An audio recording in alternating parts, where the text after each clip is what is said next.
Bismillahirrahmanirrahim.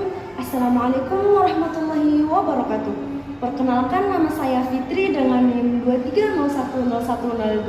Saya dari kelas 3A jurusan Pendidikan Agama Islam, Fakultas Tarbiyah dan Keguruan. Tujuan saya membuat video ini yaitu untuk memenuhi tugas-tugas saya, yang dimana tema yang akan saya bahas yaitu tentang kondisi umat Islam pada masa penjajahan Belanda. Adapun pokok-pokok pembahasan yang akan saya bahas yaitu yang pertama ada mengenai kebijakan Belanda terhadap umat Islam. Yang kedua ada pengaruh Belanda terhadap perkembangan agama, sosial dan pendidikan umat Islam.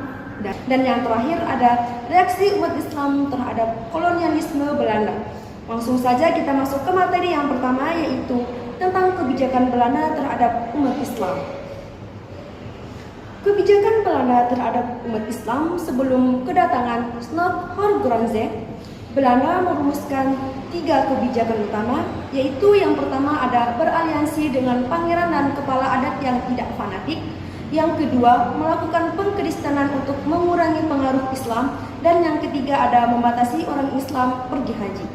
Snoeck berusaha membedakan antara praktik ibadah dan kekuatan sosial politik Islam. Dia membedakan ajaran Islam dalam 3 kategori, yaitu yang pertama ada bidang agama murni atau ibadah, yang kedua ada bidang sosial keemasan rakyat, dan yang ketiga ada bidang politik. Awalnya mereka tidak terlalu memperhatikan aspek agama, lebih fokus pada keuntungan perdagangan. Namun mereka sadar bahwa mayoritas penduduk Indonesia adalah Muslim. Yang kedua, pengaruh Belanda terhadap perkembangan agama, sosial dan politik umat Islam di Indonesia sangat penting dan dapat dilihat dalam berbagai aspek berikut. Yang ini adalah pengaruh Belanda dalam 3 bidang tersebut. Yang pertama ada pengaruh terhadap agama Islam. Penyebaran ajaran Islam yang terkendali, Belanda menerapkan kebijakan yang mengontrol dan membatasi pengaruh Islam di Indonesia. Mereka lebih memilih untuk mendukung kelompok-kelompok Islam yang dianggap moderat dan tidak mengancam stabilitas kolonial. Yang kedua, gerakan reformasi Islam. Seiring dengan pengaruh Belanda, beberapa pemikir dan ulama Indonesia mulai melakukan reformasi dalam ajaran Islam. Mereka mengadaptasi ajaran Islam agar sesuai dengan konteks sosial dan politik di Indonesia. Yang ketiga ada pengembangan masjid dan sekolah Islam. Meskipun Belanda berusaha untuk mengendalikan kegiatan agama, masjid dan sekolah Islam tetap berkembang, terutama di daerah-daerah yang tidak terlalu dipengaruhi oleh kebijakan kolonial. Kesimpulan, pengaruh Belanda terhadap umat Islam di Indonesia dalam bidang agama, sosial, dan pendidikan sangat kompleks. Meski Belanda berusaha mengontrol dan membatasi perkembangan agama Islam, namun gerakan reformasi pemberdayaan umat Islam tetap terjadi. Sistem sosial yang dibuat oleh Belanda juga menciptakan kesadaran politik dan nasionalisme di kalangan umat Islam. Yang ketiga ada reaksi umat Islam terhadap kolonialisme Belanda. Di Indonesia sangat beragam dan tergantung pada kondisi sosial, politik, dan ekonomi. Masing-masing daerah secara umum umat Islam memiliki respon yang berbeda-beda, mulai dari perlawanan militer, pergerakan sosial, hingga politik dan ekonomi. Yang pertama ada perlawanan militer. Pada 1873, salah satu perlawanan terbesar umat Islam terhadap penjajahan Belanda adalah Perang Aceh. Umat Islam Aceh yang mayoritas penganut ajaran Islam yang taat menganggap Belanda sebagai penjajah yang mengancam agama dan tanah air mereka. Perlawanan ini berlangsung selama lebih dari 3 dekade dan dipimpin oleh ulama-ulama Aceh seperti Teuku Umar dan Cut Nhat Dien.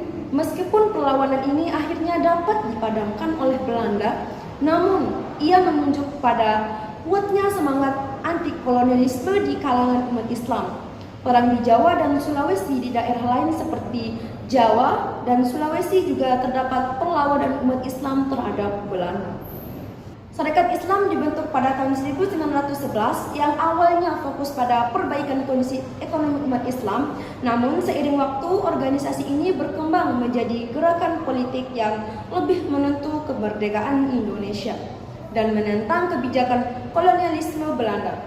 Muhammadiyah dan Nahdlatul Ulama, organisasi Islam lain seperti Muhammadiyah yang didirikan oleh Kiai Ahmad Dahlan pada tahun 1912 yang berfokus pada pendidikan dan pembaruan dalam tubuh Islam. Mereka juga menentang penjajahan dengan cara memperkenalkan pendidikan Islam yang lebih modern sehingga umat Islam dapat bersaing dengan pengetahuan Barat.